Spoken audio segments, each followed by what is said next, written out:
After 50 years of marriage, I finally understood that the phrase, "till death do us part," was just a clever way to keep women quiet.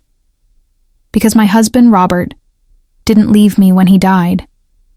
He left me when he decided to give our $50 million real estate empire to our 2 children, leaving me, the woman who built the whole thing beside him, with nothing but a lavish 6-bedroom house in Scottsdale, Arizona, and a monthly allowance.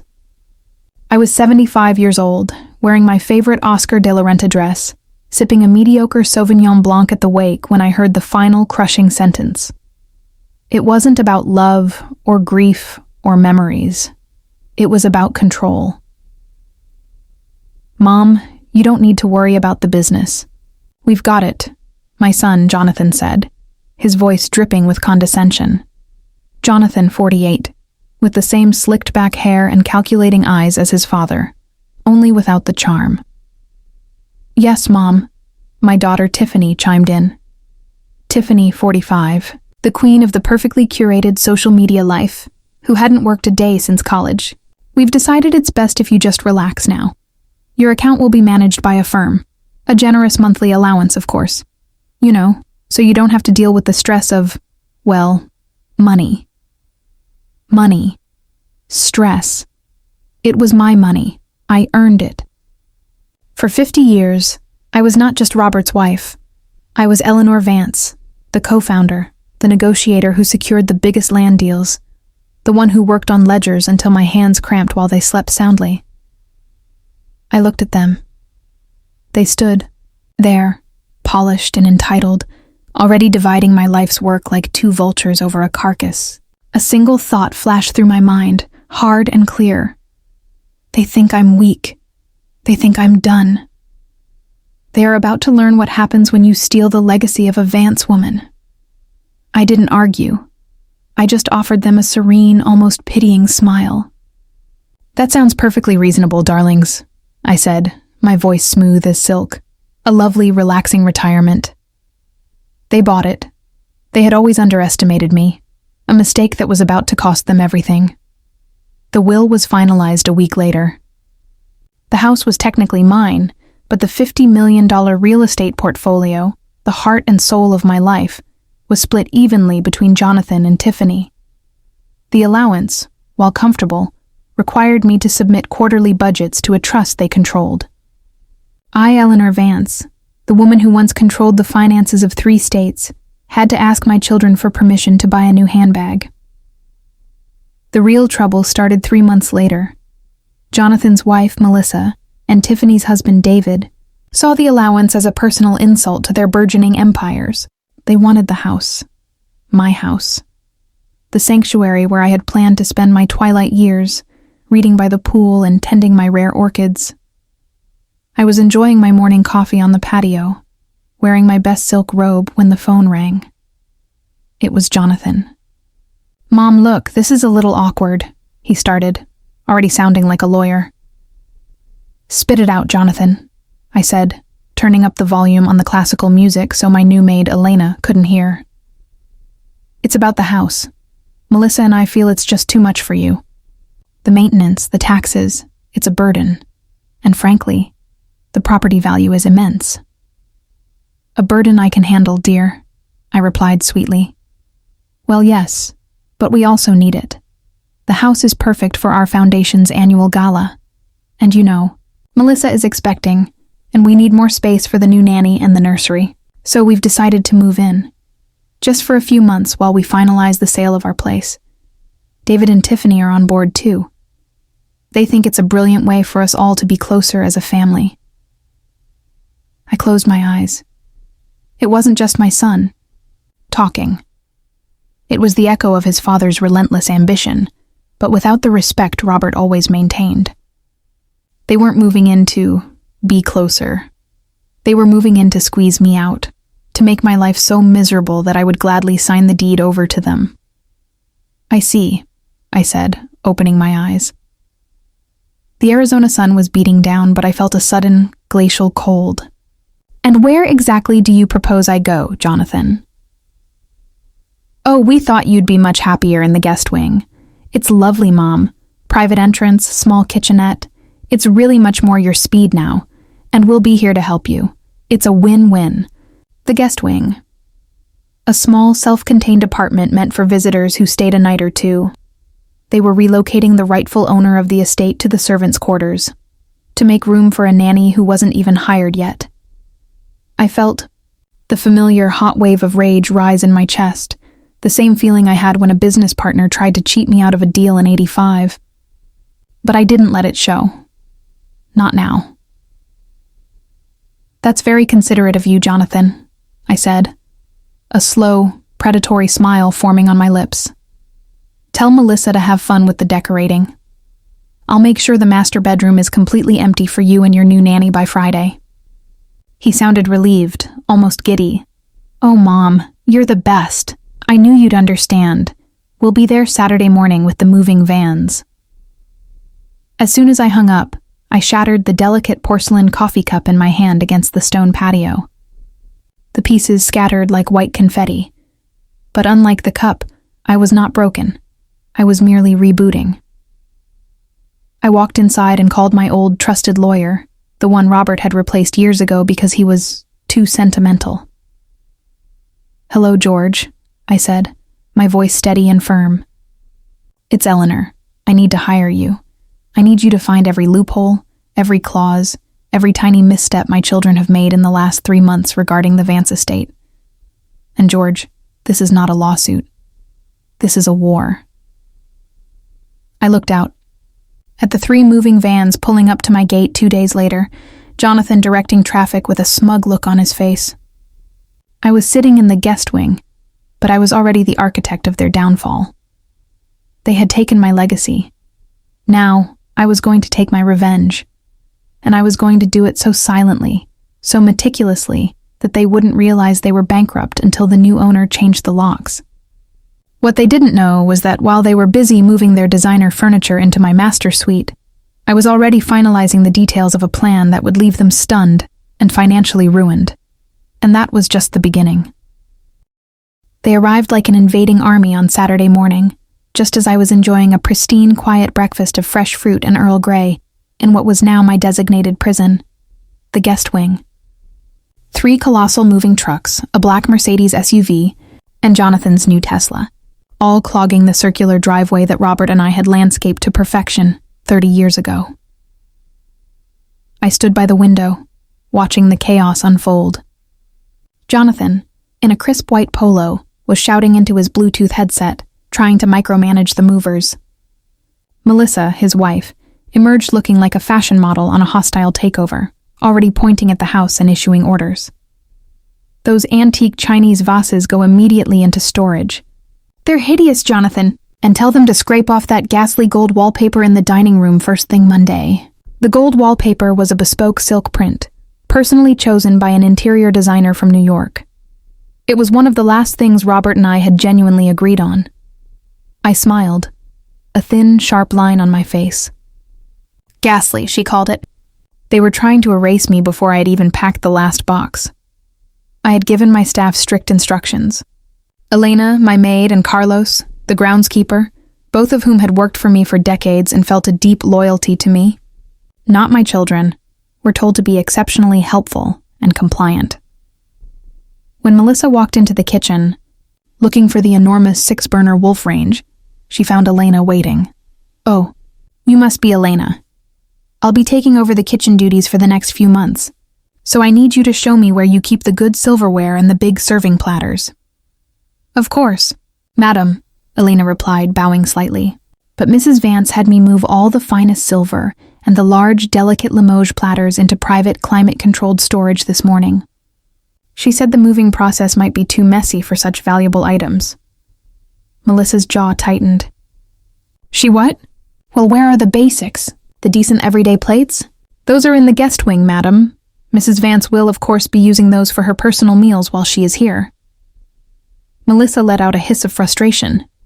They were forced to use their own mismatched, expensive china and their own low-quality serving bowls while their mother, the woman they were pushing aside, was eating her simple meals off my exclusive, limited edition Versace set in her small, simple wing. It was a minor victory, a prick of the needle, but it established the first rule. I control what stays and what goes. Later that afternoon, I encountered Jonathan in the main hallway. My favorite piece of art, a large abstract oil painting by a forgotten American artist that represented my fierce independence, had been taken down. In its place was a horrific generic seascape. "Ah, Mom." "Good, you're here," Jonathan said, not meeting my eyes. He was supervising two movers wrestling with a massive, overstuffed leather armchair that looked completely out of place against my light, airy decor. "Where is my Benton painting, Jonathan?" I asked, my voice calm, almost too soft. "Oh, that old thing?" Melissa hated the colors. "It's too aggressive. I had the movers put it in the garage. We're turning this room into a more modern reading lounge. We think it's better for the house's value." "The house's value or your taste, Jonathan?" I corrected him. He sighed, the practiced sigh of an overburdened CEO. "Look, Mom, you don't need to worry about the decor.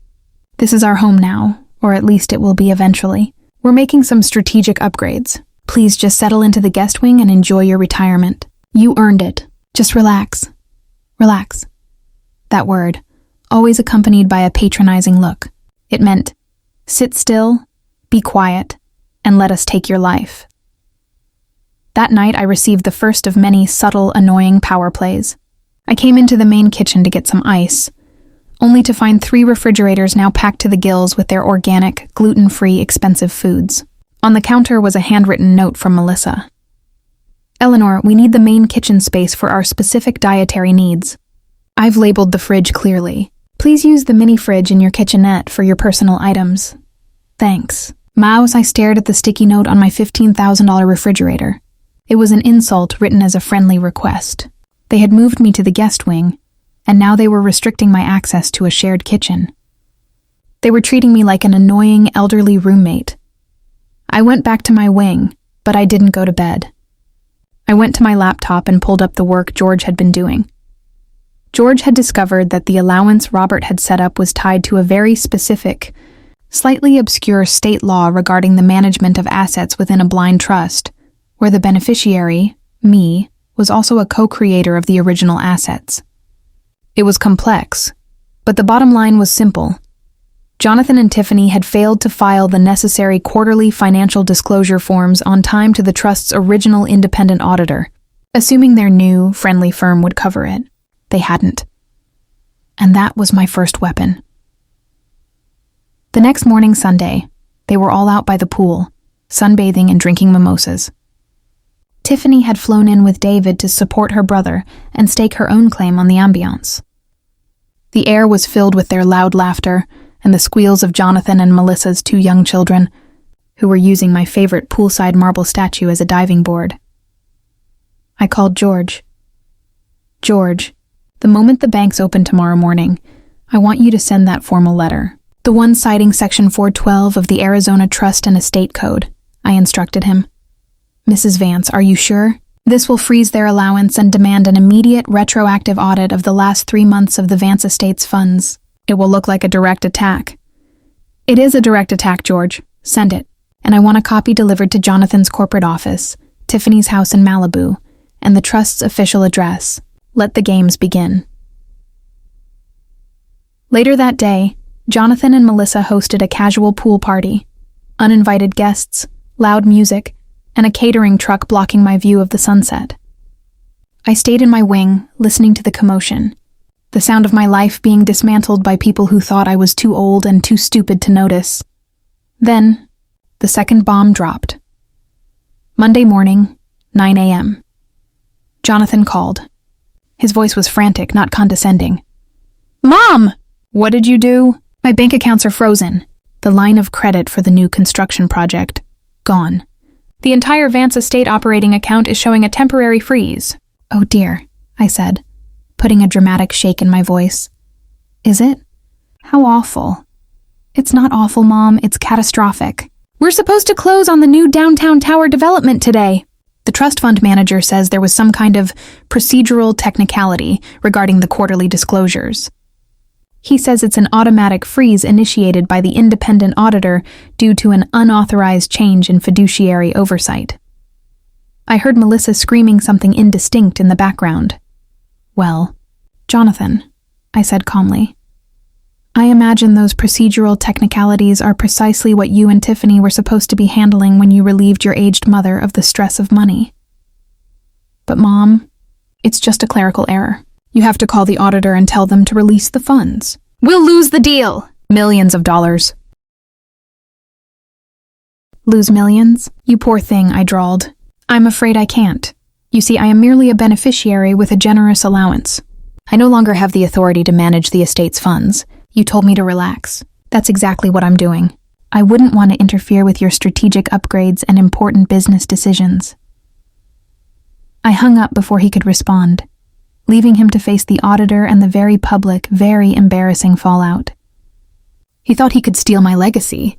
I was simply using their own incompetence and the letter of the law to give them a taste of the panic I once felt when Robert died and left me with everything to manage. The house fell silent after that. The music stopped. The pool party dispersed. The movers who were supposed to be delivering new furniture were suddenly told to stand down. The entire rhythm of the house had changed. I was no longer the frail, annoying old woman in the guest wing. I was the silent, invisible force that had just stopped a $50 million empire in its tracks. And the best part? They had no legal recourse against me. I had merely pointed out their own procedural failings.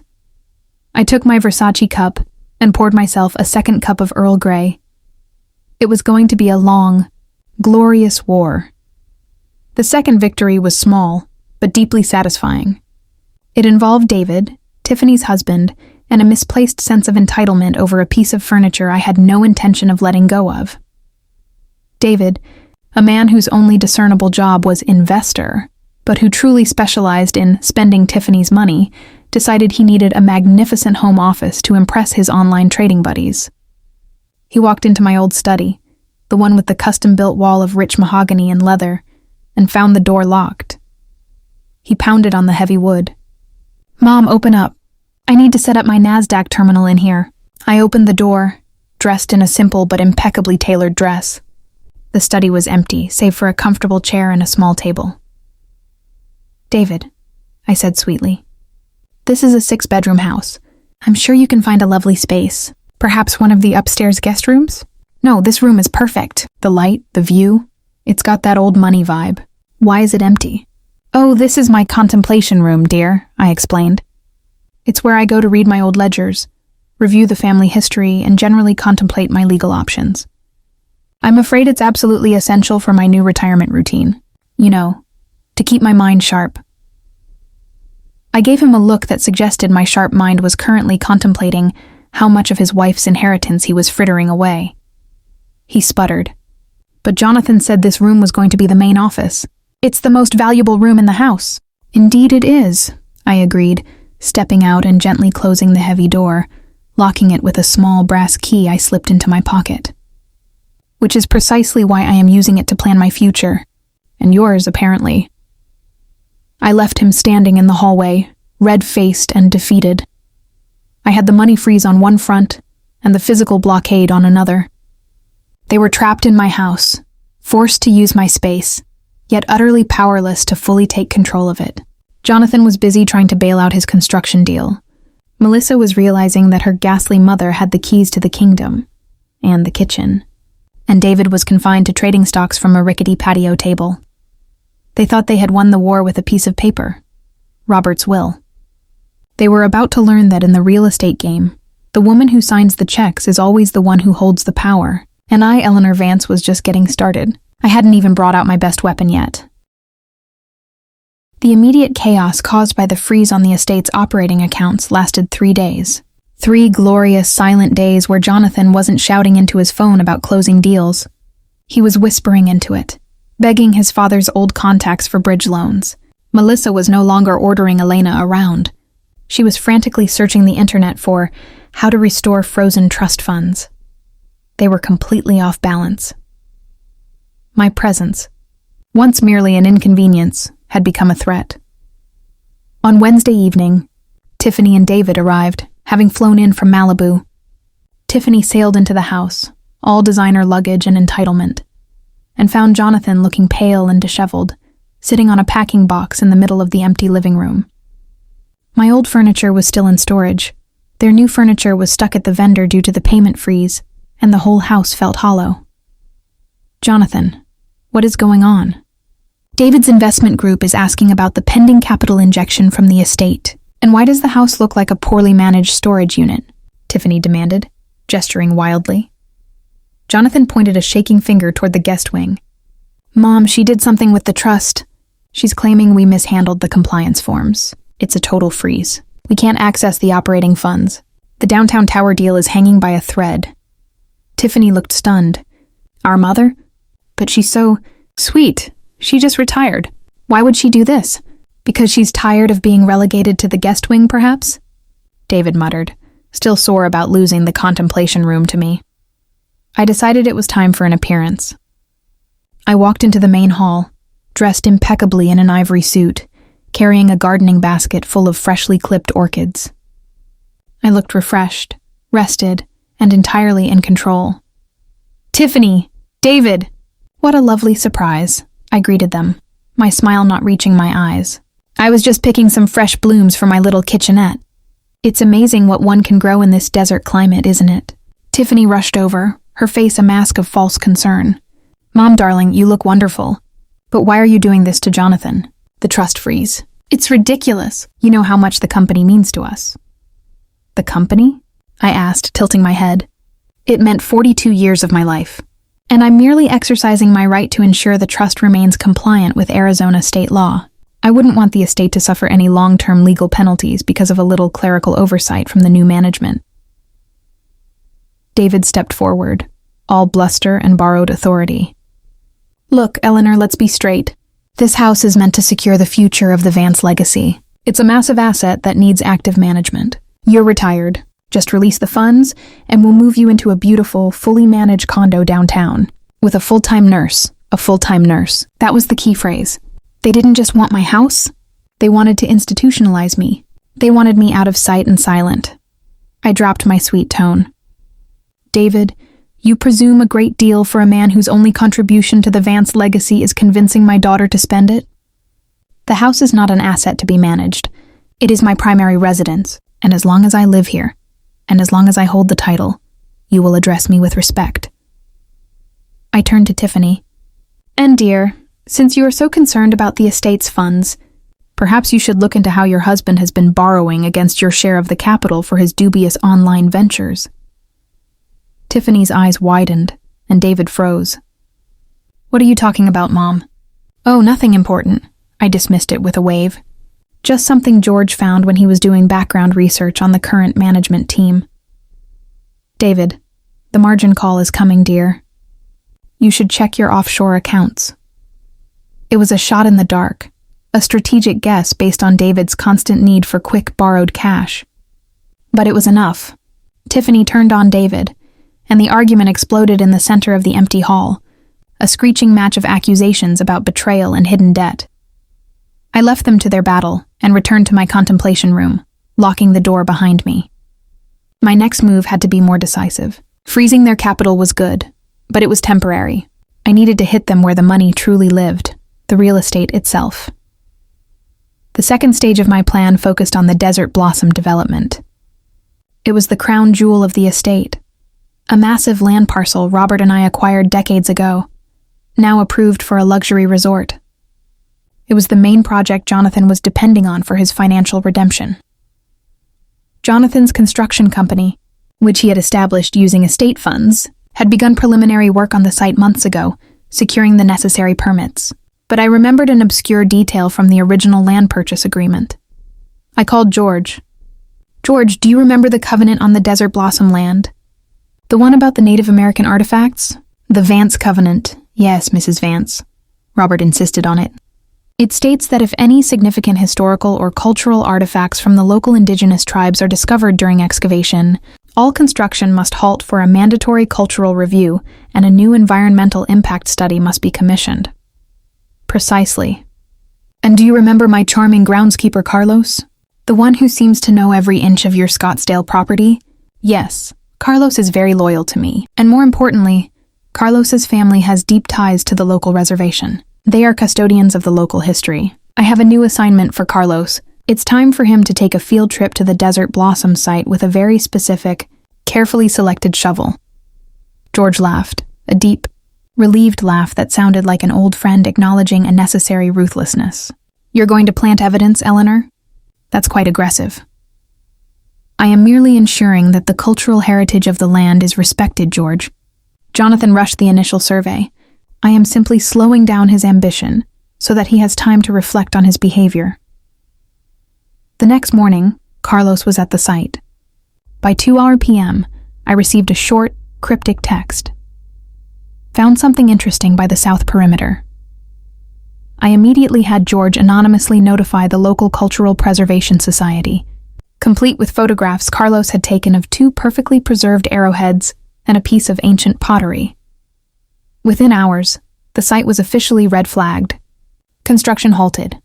The media, sniffing out a big-money developer being stopped by a cultural landmark, descended on the Desert Blossom. Jonathan found out through a call from his panicked foreman, not from me. He burst into the guest wing, my wing, without knocking.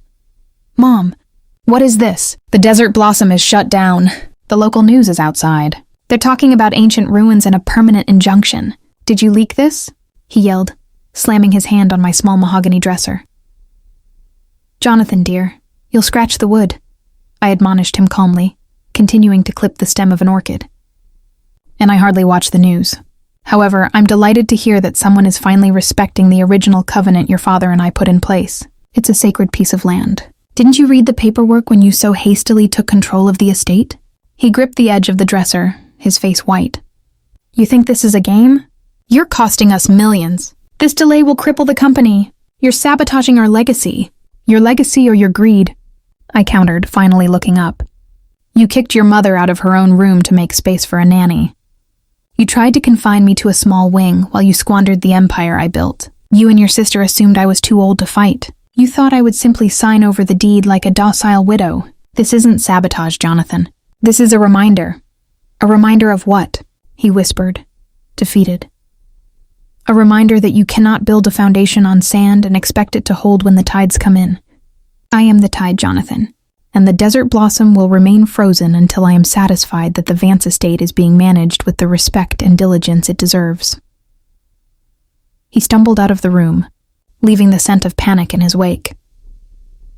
I knew that the artifacts would be deemed minor after a lengthy review, but the cultural review itself would take months. Jonathan would bleed money daily paying for idle equipment, lawyers, and political damage control. His desperation was palpable. The real estate empire was finally my battlefield. They held the will, but I held the keys to the land and the legal maneuvers, and I was just waiting for the right moment to make them an offer they couldn't refuse. The final piece of my plan was about to fall into place. The shutdown of the Desert Blossom development hit Jonathan like a wrecking ball. The pressure was immense.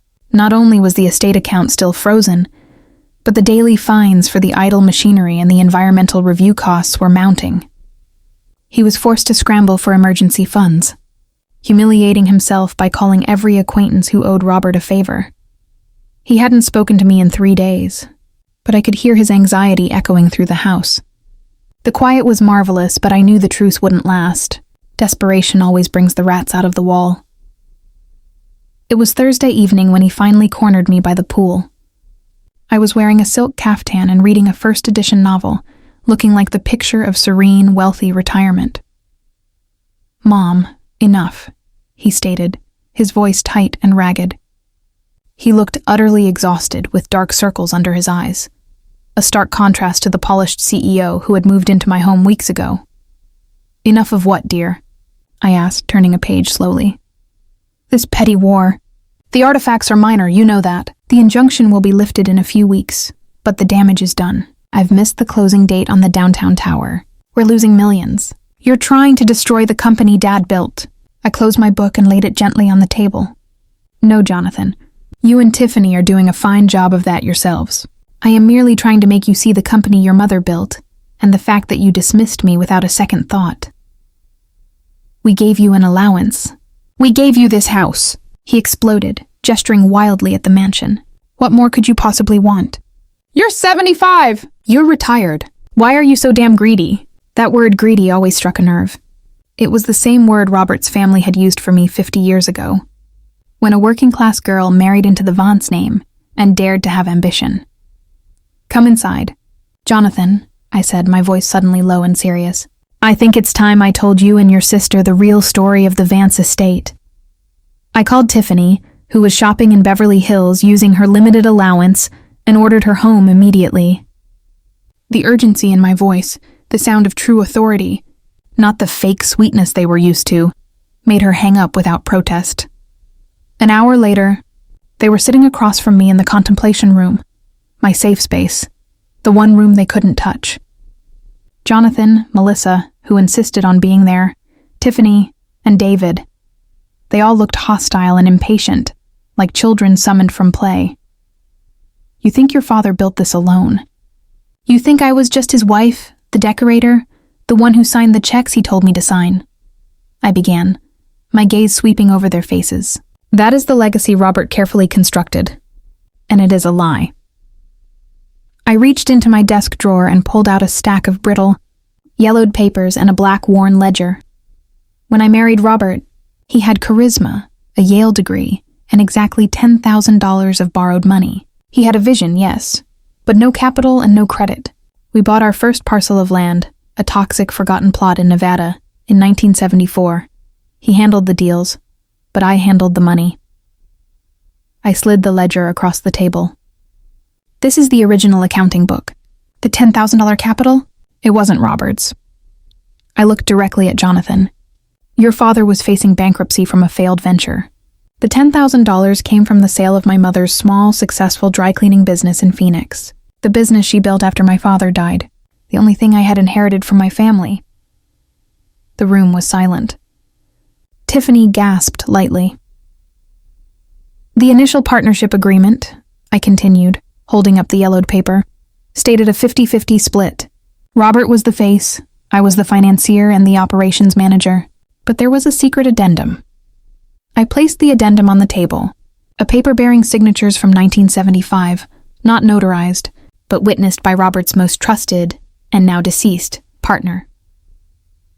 Robert insisted on this. He was afraid his old investors would claim ownership.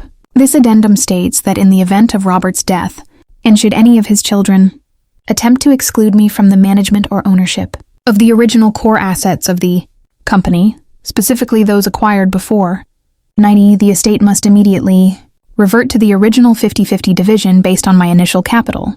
Investment, I pointed to a clause. And if the current management, meaning you, Jonathan, and Tiffany, attempt to sell, delay, or devalue any of those original assets, the agreement is nullified, and the entire core company value, $30 million of the total $50 million, is subject to a buyout by the original financier. Me. Jonathan snatched the paper, his eyes scanning the archaic legal jargon. This is old. It's not notarized. It's meaningless. It is dated 1975, Jonathan. It is a binding agreement within the partnership structure of the original LLC. George, my lawyer, has spent 2 weeks confirming its validity against Arizona corporate law. It holds up, I said, my voice cold as ice. It proves that I owned half the company before you were even born. And more importantly, it proves that your father, in a moment of clarity and perhaps guilt, set up a clause to protect me from you. Tiffany began to weep silently. Dad wouldn't do this to us. He loved us. He loved you, I corrected her. But he knew your entitlement. He knew that when he was gone, you would see me as an obstacle. And you did. I leaned forward, placing my hands on the desk. You moved me out of my room. You froze my access to my kitchen. You called me selfish. You called me old.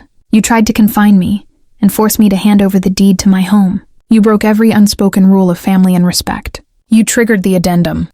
So what do you want? Melissa spat out, finally breaking the silence. More money? A bigger allowance? I want the only thing I've ever truly wanted, my dignity and my freedom, I said. And control over what I built. I slid a final single-page document across the desk. It was an offer from a shell corporation George had set up. This is my counter-proposal. You have exactly 48 hours to decide. My offer is simple, non-negotiable, and final. I explained the term slowly, watching the realization dawn on their faces. You have compromised the new core projects and frozen the estate's liquid assets. The company is currently bleeding cash. My offer is this. I will buy out the entire original core value, the $30 million, at a 20% discount, citing the asset devaluation caused by the desert blossom freeze and the missed closing on the downtown tower. You can't be serious. That's $6 million off, Jonathan exclaimed. Perfectly serious. In return, I will immediately release the freeze on the remaining estate accounts and all of the new projects you initiated. You keep the remaining $20 million value of the new ventures, which is still a substantial sum, and you are immediately free of all the company's current debts and legal liabilities, including the Desert Blossom injunction, which I will personally handle. And what about the house? Tiffany asked, her eyes red. The house, I said, my voice softening just a fraction, remains mine. In exchange for the $6 million discount, I demand one final thing. I want a signed, notarized apology from all four of you, acknowledging your attempts to usurp my property and confine me, and an agreement that you will never again interfere with my life or my personal assets. You will be out of this house by Saturday, or the entire matter will proceed to court, and I guarantee you will lose everything. I looked at Jonathan and Tiffany, my children, the ones I had starved myself for. You can have a struggling, debt-ridden frozen company worth $50 million, or you can have a clean, debt-free $20 million each, and the freedom to fail on your own terms. The choice is yours. 48 hours. No more negotiations. I stood up, collected my ledger and my contracts, and left them sitting in the silence of the contemplation room, surrounded by the ghosts of their father's past, and the very real threat of my future. They had their inheritance, but I was about to claim the empire. The contemplation room became their purgatory for the next 48 hours. I left them there with my ultimatum and the stark evidence of their father's mistrust. I didn't see them, but I could feel the tension radiating from that locked room. Elena later told me they ordered a single cold pizza and consumed 3 pots of coffee, arguing the entire time. Jonathan and Tiffany were fighting Melissa and David. The lawyers and the accountants were being called, and the truth of their impending doom was slowly sinking in. They realized 2 things. First, that the secret addendum was valid and had been lying dormant for 50 years, waiting for this exact moment of betrayal. Second, that the company, thanks to Jonathan's rushed and debt-laden projects and my well-timed freeze, was currently a financial sinkhole. My offer wasn't a punishment. It was a lifeline.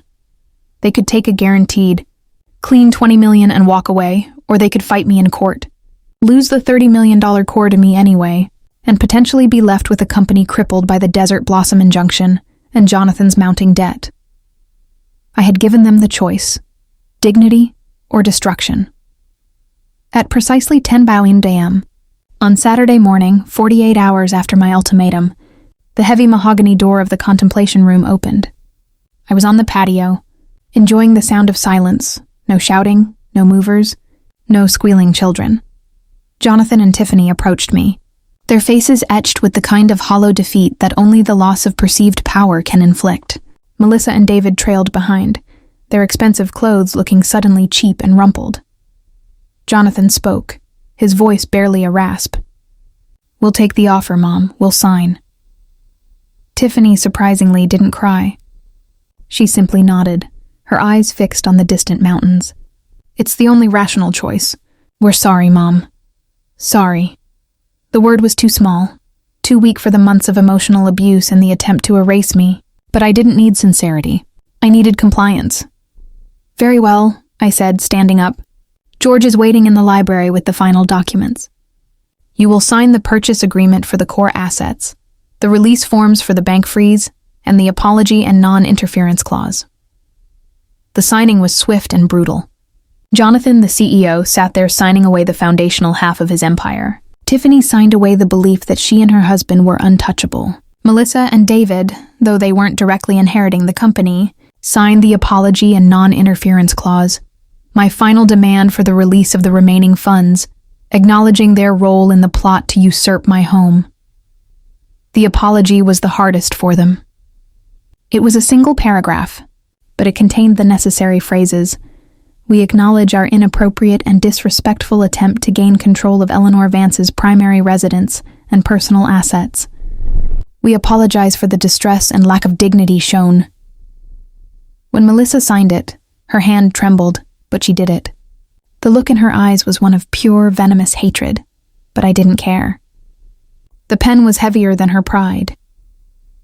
As soon as the ink dried, George, with a small, discreet smile, informed Jonathan that the funds were instantly unfrozen and transferred to the remaining Vance estate accounts. The immediate pressure was off, but the control was gone. The agreement states you must vacate the premises by 5 p.m. today, I reminded them, collecting the stack of papers. The next few hours were satisfyingly chaotic for all the right reasons. Jonathan hired a frantic moving crew to collect their belongings. They had come with 3 huge trucks. They left with 3 huge trucks, but the weight of their stolen ambition was much heavier than their furniture. Tiffany left without a word, slamming the car door behind her. Jonathan paused at the front gate, turning to look at the house one last time. "Why, Mom?" he asked, his voice genuinely confused. "You already had the house. You already had an allowance. Why go through all this trouble just to break your own family?" I walked to the edge of the porch, wrapped in the Arizona sun. "I didn't break the family, Jonathan. You did. When you chose greed over respect, and when you assumed that the woman who worked 42 years to build an empire was suddenly too old to fight for it," I said, my voice low and final. "I built this company from a tiny inheritance and a rusty ledger. I negotiated its deals and signed its checks. The house, the money, the legacy, it's all simply the scorecard of my life. You tried to erase my score. I simply reminded you of the rules of the game." He nodded slowly, a dark realization settling over him. He had been taught only how to spend an inheritance, not how to earn respect. He got into his car and drove away, no longer the slick CEO, but a humbled, slightly poorer man. That evening, I finally stood in my master bedroom again. My sheets were back on the bed, my books were on the nightstand, and the Egyptian cotton smelled like home again. The room was empty of Aunt Eleanor's things, empty of Melissa's aggressive scents, and empty of the shame I had felt for weeks. I walked out onto the private terrace. The Pacific waves were crashing against the rocks, the sound I had waited 42 years to hear. I was 75 years old. I was alone, yes, but I was free, and more importantly, I was the owner of my life again. I had my house. I had my dignity, and I was now the sole proprietor of the $30 million core assets of the Vance estate, the part that was stable, profitable, and clean. My revenge wasn't about ruin. It was about redistribution based on merit and respect. They got their money, but I got my empire back, and I got my peace. I called George, who was celebrating the closure. "George, now that the asset transfer is complete, I want to immediately begin the process of setting up the Eleanor Vance Charitable Foundation," I instructed. "Excellent, Mrs. Vance. Who will be the primary beneficiaries?" "The foundation will focus on microloans and entrepreneurial funding for single mothers trying to start their own businesses," I said, looking out at the endless sea. "And George, I want a very, very small annual stipend sent to both Jonathan and Tiffany, just enough to remind them that they are now simply beneficiaries of my charity, not my heirs. And I want the note attached to the payment to read, 'For the purchase of a comfortable armchair for your mother's contemplation room.'